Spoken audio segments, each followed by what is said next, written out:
You can get a 450 rally bike for $9,000. Catch is, it's from China. Is that a good thing or a bad thing? We're gonna find out.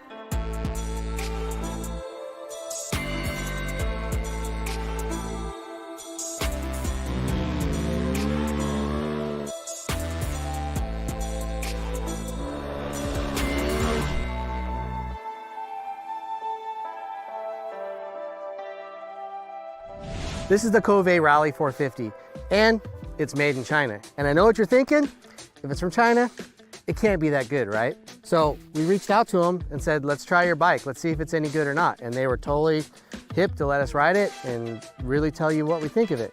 And I gotta say, it's surprising. Really, really surprising. For $9,000, you get a rally bike that is going to be street legal. This one right here is not. This one's not homologated for the street yet. They're still going through some EPA and DOT stuff, but it's gonna be homologated for the street. It's a 450 single.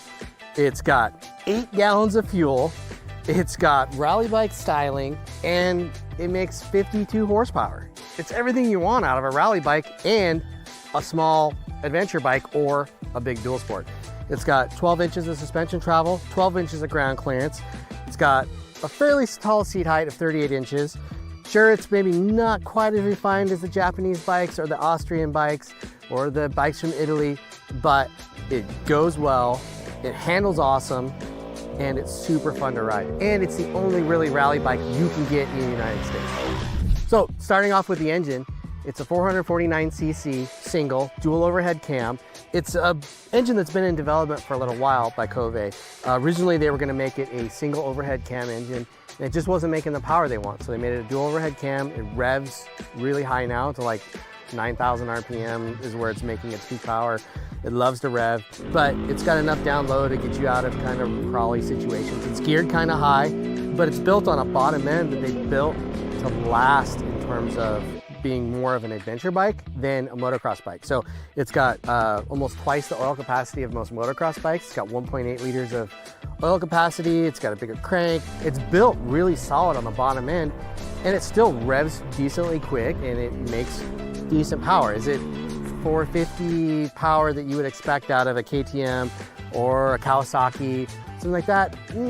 No, it's not, but let's say it's more like a 350. It still makes plenty of power to be fun and be fast. It's got a few issues with fueling down low on the fuel injection, but they say they're working on that. The airbox is on top of the engine, which really it's not like an airbox. It's like a downdraft, toolless air filter change. It's big, long rally thing, and it's open. So it's kind of got a really loud intake noise, so it kind of feels loud. But then when the bike's off riding in the distance, it doesn't sound as loud as it feels.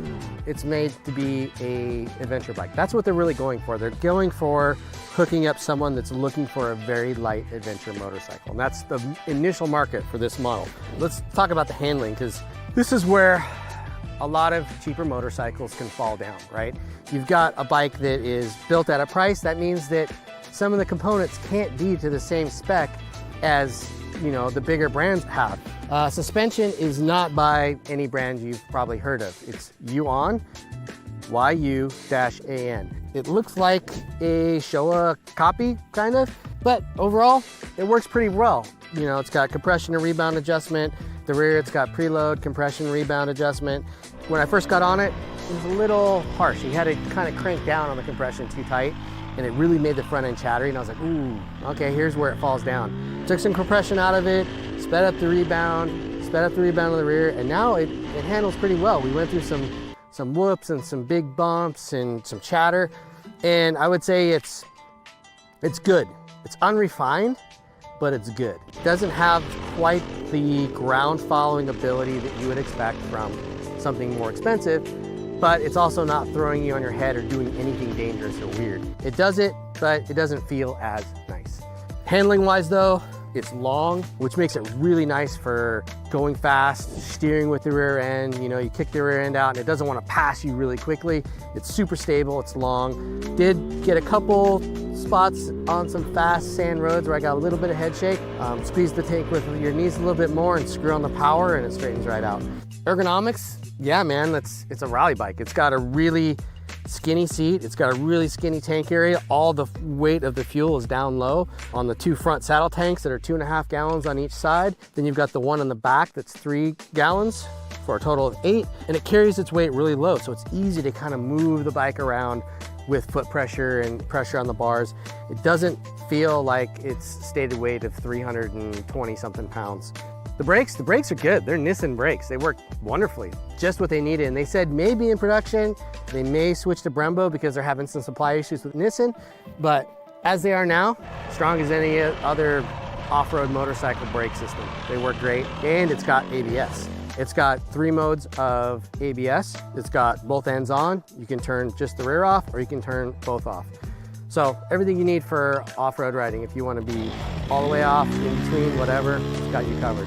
And you do all that through the TFT dash. It's got a really nice dash. It works really well. You've got selector mode buttons on the left side of the handle grip, about 4 button pushes, and your ABS is changed and you're off and running.